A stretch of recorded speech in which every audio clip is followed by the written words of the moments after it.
I've alluded to this several times, but today is the beginning of a journey. It's the journey where Jesus enters Jerusalem. It's the journey, it's the day where the journey to the cross begins.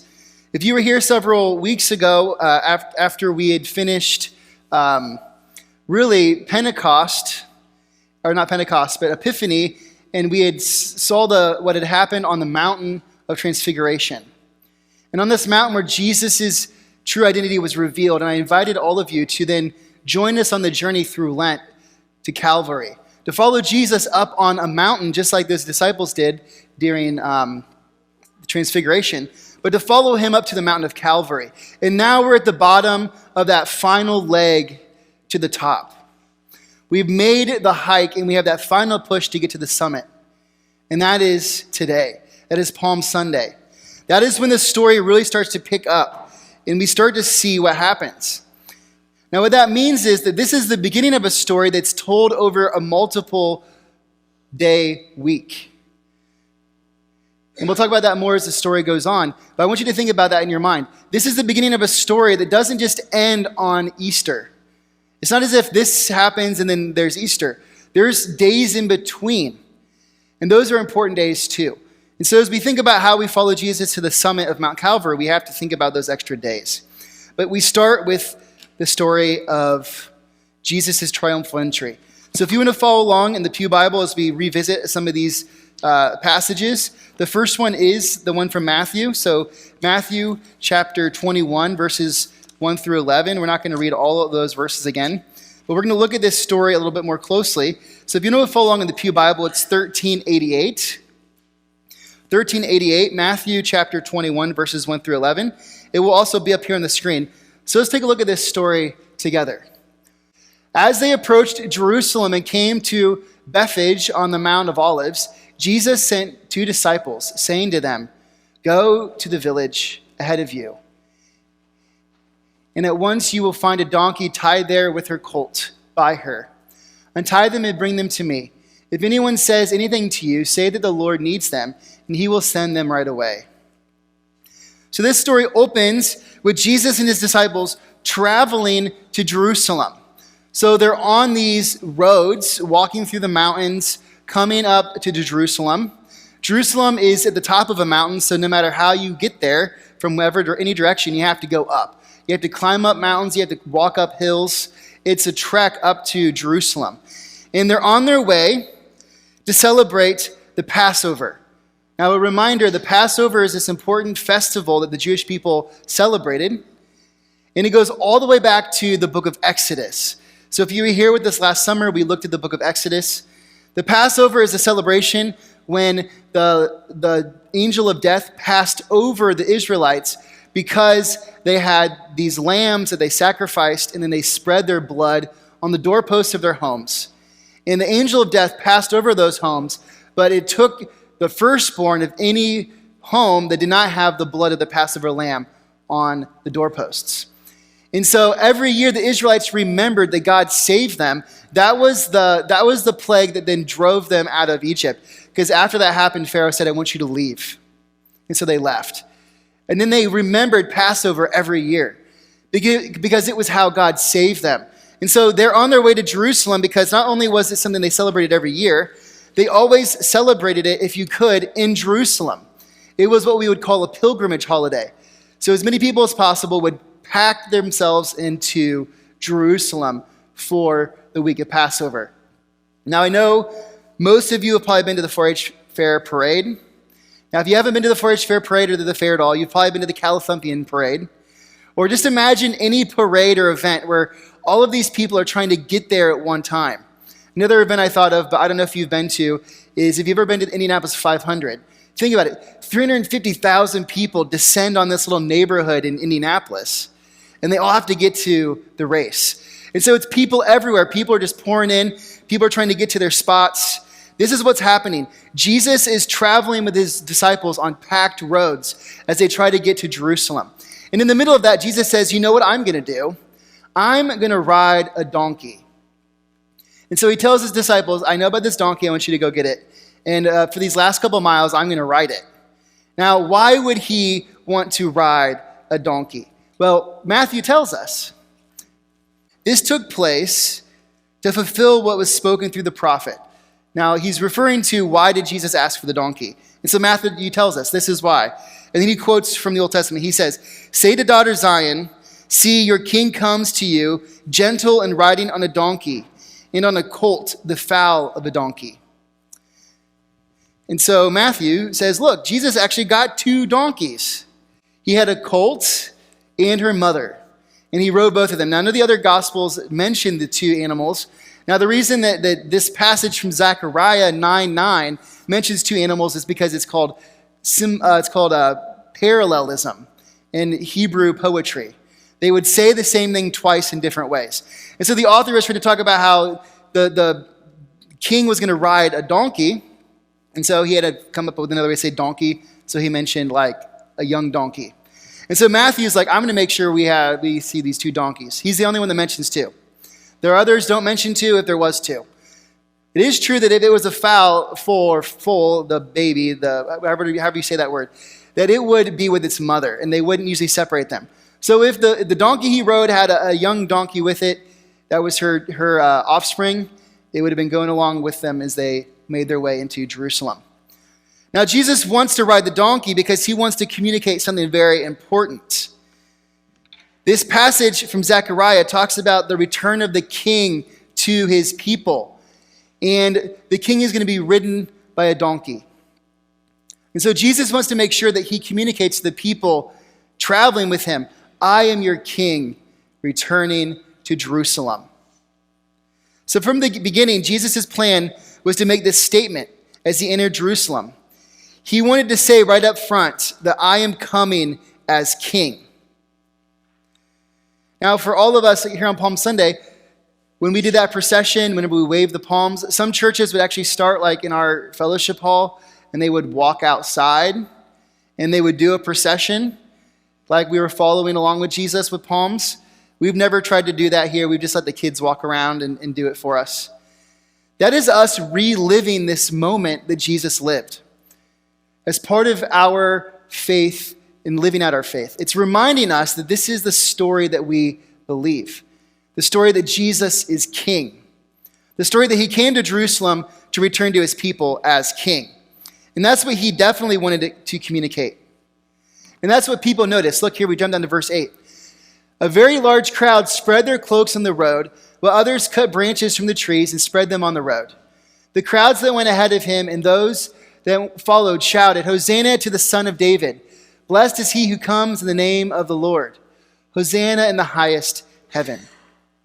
These are all different verses, references from the Hebrew scriptures that the people were shouting as they came into Jerusalem.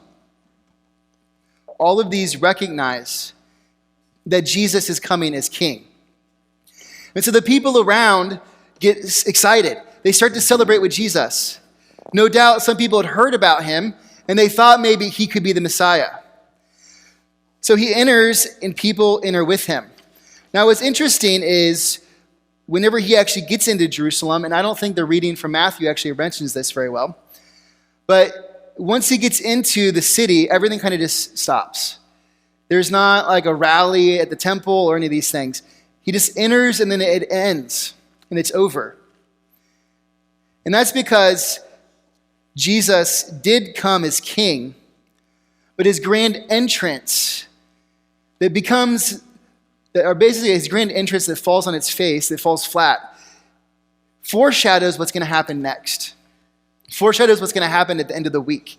That even though people were willing to celebrate his arrival, when it came time to stand up for who he was, they said, you know what, we don't think we're going to stand behind him.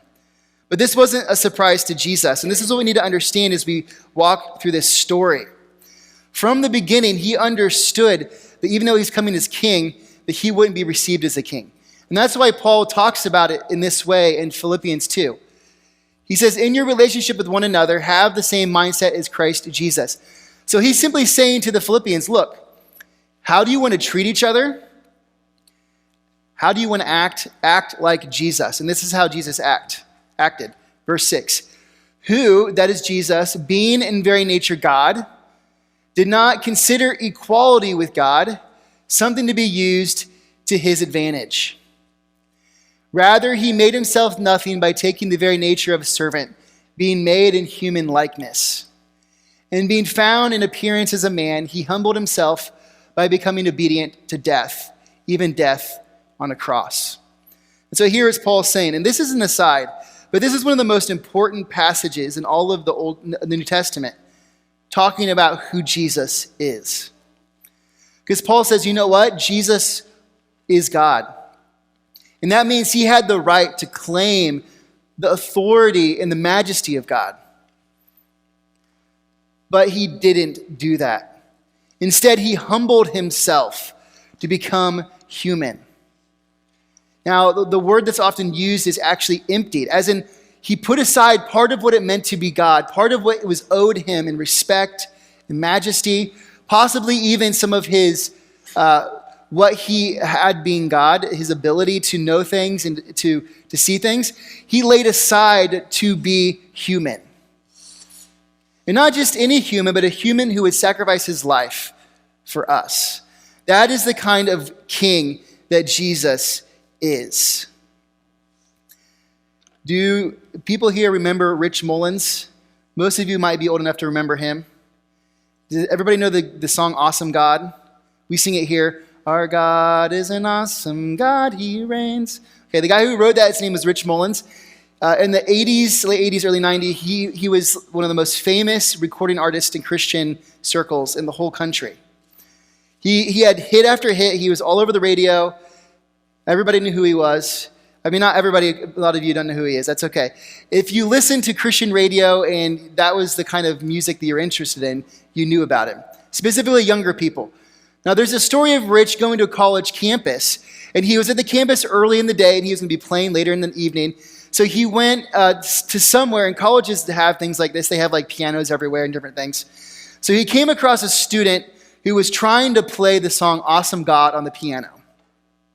He heard the student kind of trying to pluck it out, wasn't doing a very good job. And so he just kind of moseys over to the student, starts talking to him, and gets to know him, asks him what they're doing, hears about this song they're trying to play. And then that's it. He doesn't say anything to the student about who he is, any of these things. Later that night, the student goes to the show, realizes the person they were talking to is the guy who wrote the song. And he didn't even tell them that he wrote it. He was a humble guy. He didn't like all of the attention of fame. He just loved music. Now, Rich could have introduced himself and said, I wrote that song. Here, this is how it's played. He could have sang a bar. That would have been a cool experience for that student because they got to meet this person and have a one-on-one encounter. But how much cooler is the story to say, I didn't even know who he was and he didn't even tell me. I was playing his song and he didn't even tell me who he was. He just let me play it. He talked to me and then I went to his show and I heard him play it for real. That's the kind of king that Jesus is. The kind of king who doesn't have to come and claim the glory, who doesn't have to say, I'm the guy. Because Jesus is our suffering king. And he was willing to suffer for us. And that's what begins today. This story where we see him enter in on this important day. But then by the end of the service, we're going to see him go to the cross. Because yes, he's our king. But he didn't come to act like a king does. He came as a servant to suffer. Because Jesus is our suffering king. And Paul says, because he did this, he actually was exalted. Look what he says here. Therefore, God exalted him to the highest place and gave him the name that is above every name. That at the name of Jesus, every knee should bow in heaven and on earth and under the earth, and every tongue acknowledge that Jesus Christ is Lord, to the glory of God the Father. So Jesus comes and he does become exalted as king, but he does it through an unusual way, by going to the cross. Jesus is our suffering king. So this is how this service comes together. We start with the triumphal entry, where we say, yes, Jesus is king. But today we're going to end with the passion story, where we say he's our king that goes to suffer. And remember, what is it that they put over his head? King of the Jews. And he goes to the cross. But that was always the plan. Jesus always knew that was going to happen. All the way back in Isaiah, this is what they were saying about the king who would come. And this is what the servant says. I offered my back to those who beat me, my cheeks to those who pulled out my beard. I did not hide my face from mocking and spitting. Because the sovereign Lord helped me. He helps me. I will not be disgraced. Therefore have I set my face like flint, and I know I will not be put to shame. All the way back in Isaiah, as the prophet Isaiah started to talk about God's promise to save his people, there was a servant who was talked about called the suffering servant. Jesus took on the mantle of the suffering servant. He says all those things. He's like, I will wear that badge. I will suffer for my people. I will offer my back to be beaten. I will let you rip out my beard and humiliate me. I will let you hang me on a cross. Jesus is our suffering king. And it was always going to be that way. But he knew that that would not be the end of the story, as verse 8 says. He who vindicates me is near. And that's what we hold on to as we go into Holy Week. Even though we read the Passover story, not the Passover story, but we read the crucifixion story here in a couple minutes. And then we're going to walk through the steps of Jesus' Holy Week experience over the next couple of weeks or next couple of days. Even though we do that, we know that it doesn't end in suffering. It ends in vindication. Jesus is our suffering king. So today is one of these days where what we're doing is we're looking back and we're remembering. And what we learn about Jesus should change us. Maybe it has already changed you. I think it's always changing us, sometimes slowly over time. But Jesus is our suffering king. Throughout Lent, we've been reflecting on the brokenness in our lives. We've reflected on our sin and our suffering and the things that we do that we wish we couldn't, the ways that we fall short. And we're reminded that Lent happens. And Jesus comes because of us. He comes to suffer because Jesus is our suffering king. But in the back of our minds, we know that vindication is coming. But before we get to Easter, like I said, there are days in between. Jesus gets to Jerusalem early in the week, and he comes as king. That's what we just had today. Now, on Thursday, it's the Last Supper.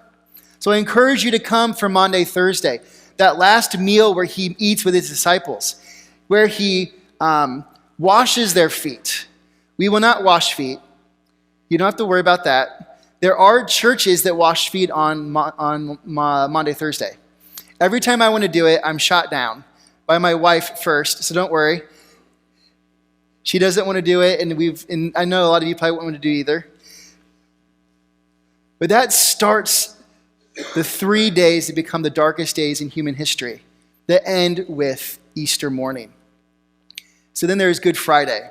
That's actually the day where Jesus goes to the cross, the darkest day in human history.